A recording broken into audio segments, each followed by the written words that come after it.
Hi guys, I'm back again for my 9th annotated bibliography.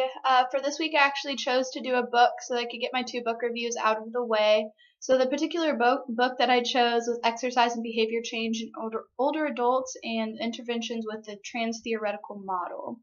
So basically there's a bunch of chapters that outline just some of the behavior changes that are necessary in order to get exercise implemented into an older adult's life.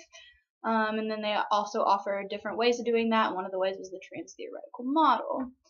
For the actual review, I actually just went over chapter 2, which just really encompassed every issue that they could possibly face socially, economically, psychologically, anything that they could possibly come up with as why they couldn't complete a workout. Chapter 2 kind of encompassed all of it. So some things that really stood out to me were just how many things truly affected our older community.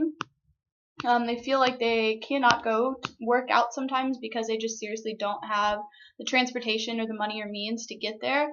As well as a lot of them just don't feel like they have energy sometimes. They feel like, they've been through a lot, they're kind of up there in their years sometimes, and so it's a little harder to actually start a workout. And I feel like the biggest reason for that, and this is actually a quote from the book, is that exercise participation in older adults, there's a fear that exercise will cause injury, pain, discomfort, or exacerbate existing conditions.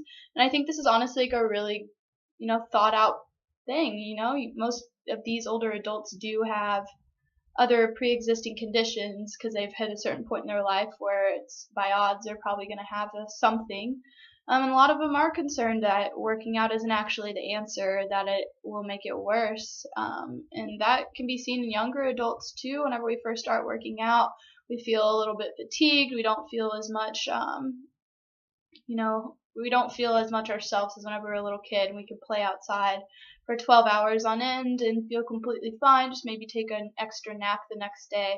But for older adults, they don't have that chance to take an extra nap because these people are still busy. They still have things they want to do. They still are caretakers for some individuals. So it's harder for them to actually get that workout in, and especially if they are concerned about how their bodies are going to react to all of that. Especially whenever you're trying to be fed that it's supposed to be something to help those conditions. We already have those conditions, and it's like, well, I don't think it can reverse them. But in fact, it could make them better. It could help them, and it could just overall add to quality of life. So it may not get away from that chronic disease, but they can at least get to a different state of physical ability. So that's really what I hope to focus one part of my final project on, is just how there might be physical limitations and there might be concerns with that, but that doesn't mean that there can't be adaptations to really help what they may or may not be fearing. Alright guys, thanks, and I'll see you next week for my last annotated bibliography.